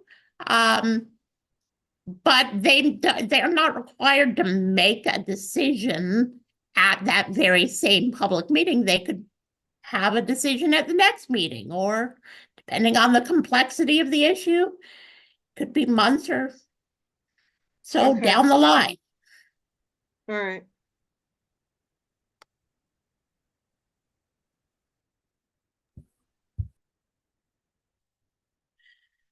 Okay. That gets us to the last rule, which is the penalty matrix. Do you want to, yeah, it is 3 o'clock. Let's take another 10-minute break. Then we'll come back, do the last rule, and be done for now.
I'm just like.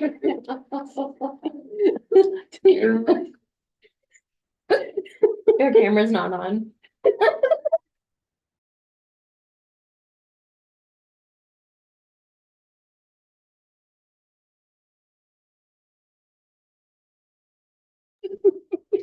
My apologies, everyone. Okay. Welcome back. So I'm going to have Casey read the next set of rules, which are existing rules, only one minor edit being made to them. This is the rule that authorizes the penalty matrix. So since we're required to read the rules, we will read them. Go for it, Casey. Okay, Division 8, Compliance and Sanctions. 199-008-0015, Oregon Government Ethics Commission Guidelines on Sanctions. Subsection 1, the commission will identify alleged violations of statute or rules within the commission's jurisdiction during the preliminary review phase or by preliminary finding of violations at the end of an investigative phase. This rule will standardize the method for setting sanctions to be imposed when a matter before the commission is to be concluded by a stipulated final order, or a final order by default. Subsection 2, Table A lists the factors that the staff and commission may consider as mitigating or aggravating any violation of Oregon government ethics law in ORS 244, Oregon lobbying regulation in ORS Chapter 171, or Oregon public meetings law in ORS Chapter 192. And this is the only change we made here, which is it used to be limited to just the executive session laws. So we are changing it to all of public meetings law. Go ahead. Okay. Sub A, points will be assigned from the factors listed in Table A. A total of the points assigned will be calculated. Sub B, the total of the points assigned from Table A will be applied to Table B to determine the type and severity of any sanction imposed. Sub A, if the point total indicates a civil penalty, Table B will be used to determine the percentage of the maximum civil penalty that may be imposed. Sub B, if forfeiture is available as a sanction, Table B will be used to determine the percentage of the maximum forfeiture that may be imposed. Sub 3, if there are aggravating or mitigating factors that are not listed in Table A, the director will prepare a summary of those factors for the commission to consider. The commission may exercise its discretion to deviate from the calculated sanctions from Table B and modify the civil penalty or the forfeiture. Any deviation from the calculated sanctions from Table B must be made part of the record of a case, either through an oral or written statement. Sub 4, possible aggravating or mitigating factors that may be considered in an upward or downward deviation from the calculated sanctions are the responsibilities of the position held by the person at the time of the violation, a demonstrated acknowledgement of the violation and willingness to be educated, or an attempt to deny responsibility or cover up the conduct. Sub 5, this rule does not apply in cases where the sanction is limited under ORS 244.280, 244.282, 244.284, 244.320, or 244.350. This rule also does not apply to sanctions imposed by the commission for the late filing of reports required by ORS 244.0502 to 4 or 171.752. Okay, so that's the existing rule that authorizes the penalty matrix. And again, the only change was to move it from applying to just executive sessions to all of public meetings law. So then Table A and Table B. And this is the existing penalty matrix with 3 additions that I would propose. So the three additions are for a public meetings law violation to have aggravating points, basically the addition of points for a knowing and intentional violation. So 2 points are added if the person knowingly and intentionally violated the public meetings law statutes. And then points deducted if it was an inadvertent violation. And so if, for example, some of the examples people have brought up where, you know, in the serial meeting context, if someone is knowingly and intentionally trying to communicate with their fellow board members outside of a public meeting, that would be where these additional points get applied. If someone was in a coffee shop, didn't realize that their fellow board member was standing behind them and said something, it's an inadvertent violation. It was not a knowing and intentional violation of the public meetings law. And then the last one, which I think I may have forgotten to bold, could you scroll down a little further? Is the very last one there, which is action taken to cure the PML violation. That was intended to, we talked about the cure language last week, and oh, there it is. This was to allow for the deduction of a point if after receipt of the grievance, even though there may be an ongoing investigation at the commission, did the public body or governing body take action to cure what it recognized was a violation? And that should be a consideration in terms of any penalties or sanctions that the commission applies. So questions, Chris? Right. All right, on the factors for table A, there's factors, points, the upper column has number 244, 171, and 192. What do those stand for? Okay, sorry, those are the chapters that we have jurisdiction over. So 244 is chapter 244, which is the government ethics laws. 171 is chapter 171, which is the lobbying regulations. And 192 is the public meetings law.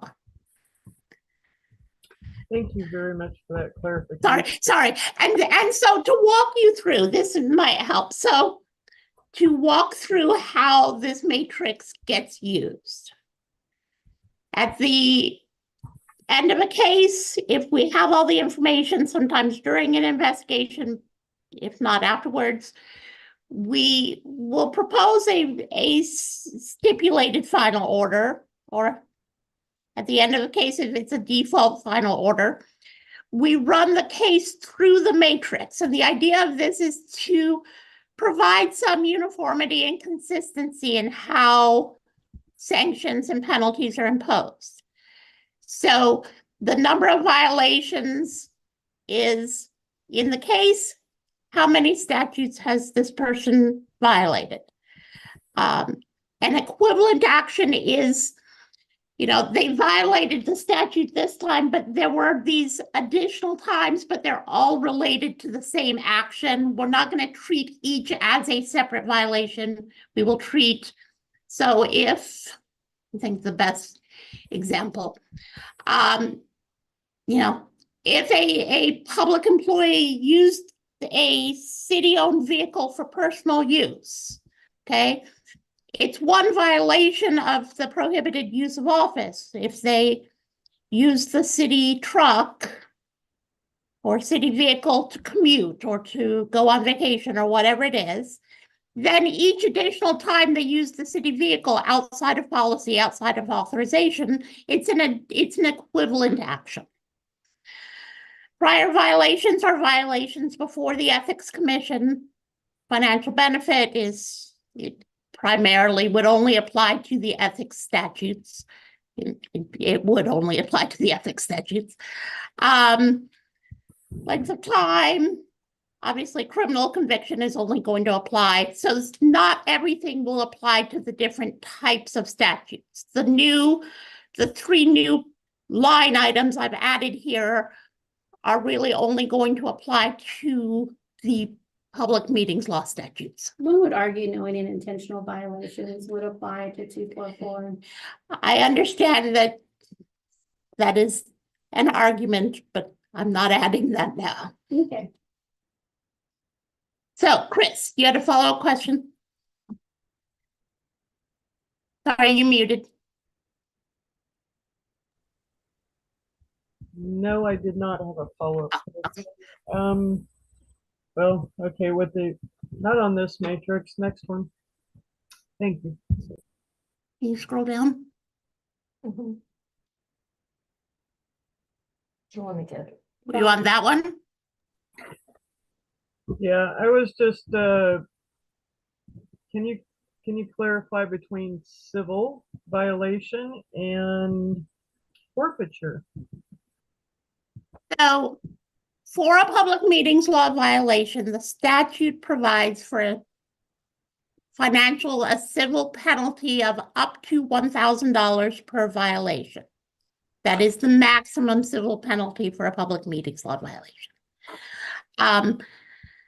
The forfeiture wouldn't apply to a public meetings law violation because that comes in the context of a specific violation of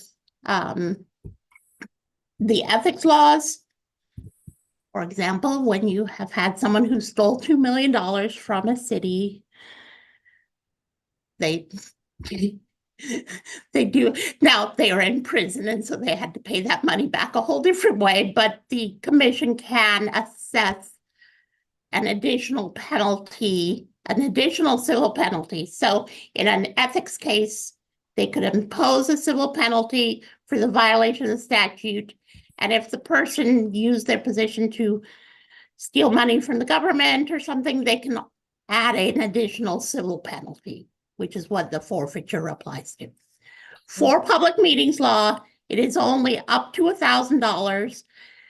The sanctions range from, for 2 points or less, a letter of reprimand or correction, basically a letter of education is what we most often issue. And then if the points add up to more, it would be a percentage of the maximum penalty allowed by statute. So a percentage of the $1,000 penalty. Rob. Thanks. I just have a couple of questions, and maybe just for clarification, you could answer them, Susan, and make them go away.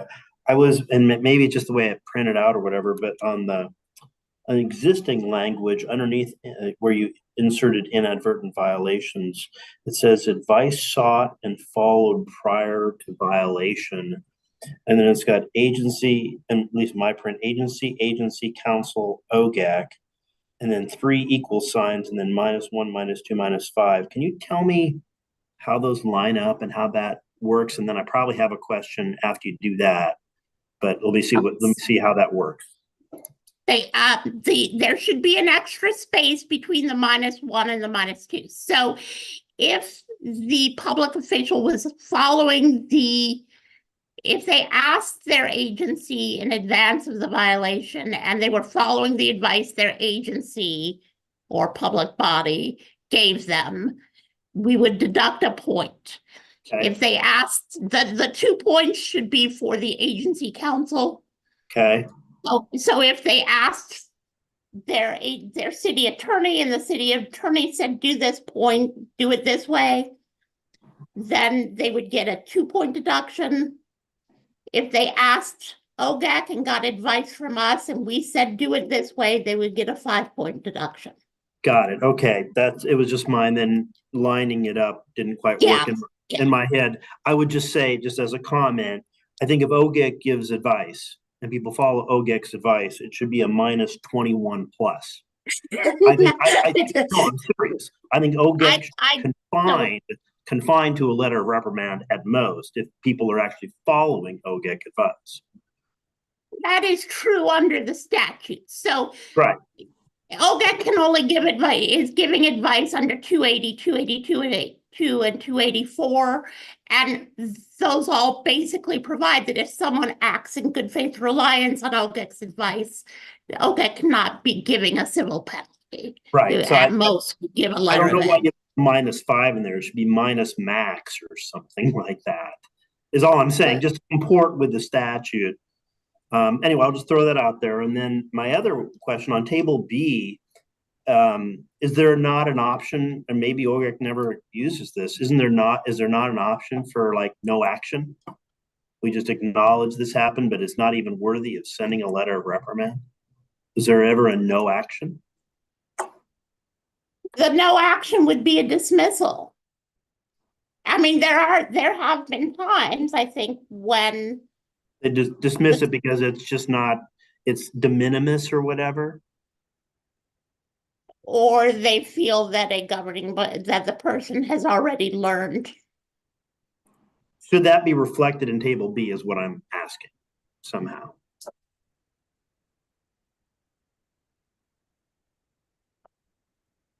I just posited that for you to stew on. Yeah. Scott.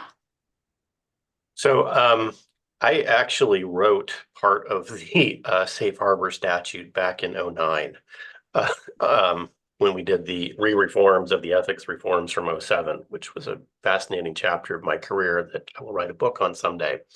I agree with Rob. I don't think I think just taking 5 out of a 5-point reduction on acting on agency counsel could still, on a strict reading, lead to a financial sanction, which I think you'd be prohibited from doing in most instances. And I also would add that if you're acting on agency counsel, particularly in the open meeting, so if they certify the agenda, the city attorney signs off on the meeting, that seems like it's more than a -2 violation. I would say that if you're on a first offense, this might be hard to put in the matrix, a first offense and you're acting on your agency counsel advice or your other meeting professional, so your manager or recorder, it should be minimum a letter of education or reprimand on that, which I think is what you're doing by practice anyway. Yeah. Well, and realistically, when I think about especially the executive session cases over the past few years that I handled, running them through I can't think, other than a situation where someone has already received a letter of ed, had a violation, got a letter of ed. Other than that, I can't think of a penalty matrix where they came to more than a 2-point total. So I mean, it's not that we're just doing letters of ed automatically. We're still running them through the matrix, and it comes up to very few points in terms of table B. And so that is why they get the education as the option instead of a penalty. We have someone in the waiting room.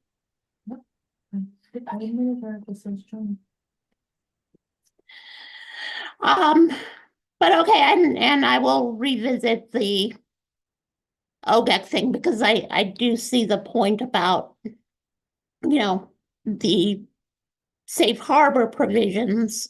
I don't think what we're trying here is to counteract those, but I can see that as a concern. Bruce Wright made a comment saying, should table A include a zero penalty matrix should be included, having no action taken by OGEC. Table B, not A. Yeah.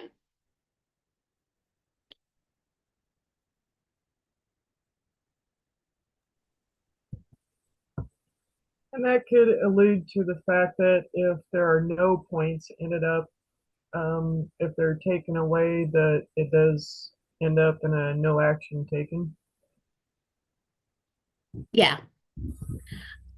I will keep that under consideration. Matthew asked, his prior violation, any violation of public meetings law or related to the violation in question? It's related to prior violations before the Ethics Commission. So if the commission found you're on the governing body of school district and 2 years ago you came before the commission and were found to have violated executive session laws, and now you're back before the commission, unrelated case, but you're still on the governing body and you're still violating the executive session laws, that's the prior violation.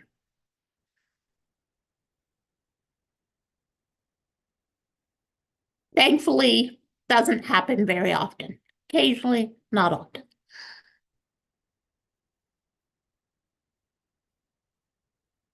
Any other questions? Okay. So